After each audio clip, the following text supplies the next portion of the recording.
ஐயனார் துணை சீரியல்ல இனி எபிசோட்ல என்ன நடந்திருக்கு அப்படின்னு பாத்தீங்கன்னா, ஒரு பக்கம் சேரன் சந்தாவ எந்த வேலையும் செய்ய விடாம, "நீ ஒழுங்கா காத்து வர்ற இடத்துல உட்காரு.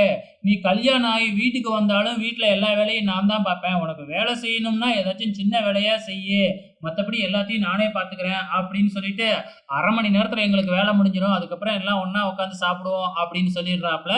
சந்தாவுக்கு சேரன் பேசுறத பேச கேட்டு ரொம்ப சந்தோஷமா இருக்கு. இந்த பக்கம் நம்ம வானதிய அழைச்சுக்கிட்டு தலைவரு பாண்டி ஹோட்டலுக்கு போயிருக்காப்லயாட்டுக்கு. அங்க உட்காந்து 2 பேரும் சாப்பிட ஆரம்பிக்கிறப்ப, நம்ம பாண்டி சும்மா இல்லாம, "நிலா அண்ணி தான் இப்படிலாம் செய்ய சொன்னாங்க" அப்படின்னு சொல்லிடுறாப்ல. "அப்படின்னா, உங்க அண்ணி சொல்லி தான் நீ என்னை இங்க அழைச்சுக்கிட்டு வந்தியா?" அப்படின்னு நம்ம வானதி பிரச்சனைய ஆரம்பிக்குது. அதுக்கப்புறம் எப்படியோ பாண்டி சொல்ற விதத்துல சொல்லி, "நிலா சொ அவங்க உனக்கு தானே சப்போர்ட் பண்ணி பேசுனாங்க. வீட்ல இருக்கிறவங்க எல்லாருமே உனக்கு தான் சப்போர்ட் பண்றாங்க. நீ ஆனா அவங்கள ஒரு எனிமி மாதிரில பார்க்குற."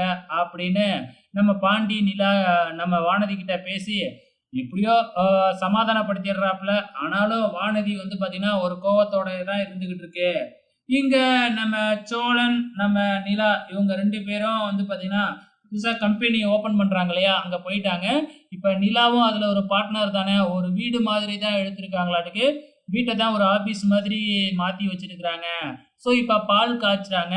ஸோ, இப்ப 3 பேரு பார்ட்னர்ல, அந்த பார்ட்னரோட ஒரு ஹஸ்பண்ட் வந்து பார்த்தீங்கன்னா, "எப்படியோ பணமே போடாம இந்த கம்பெனிக்கு பார்ட்னர் ஆயிட்டீங்க" அப்படின்னு குத்தலாம் சொல்ல, நம்ம நிலாவுக்கு ரொம்ப அவமானமா போயிடுது. அதுக்கப்புறம் என்ன, வெளியில வந்து நின்னு ஃபீல் பண்ணிக்கிட்டு இருக்கிறாங்க. நம்ம சோழனும் நிலாவுக்கு ஆறுதல் சொல்றாங்க. இருந்தாலும் வந்து பார்த்தீங்கன்னா, நிலாவுக்கு ரொம்ப இது வந்து மனசங்கடமா ஆயிடுச்சாட்டுக்கு. நம்ம சோழனோட தோள்ல சாஞ்சுகிட்டு அழ ஆரம்பிச்சர்றாங்க. இதுக்கப்புறம் என்ன நடக்க போகுதுன்னு நமக்கே தெரியும். பொறுத்திருந்து பார்க்கலாம்.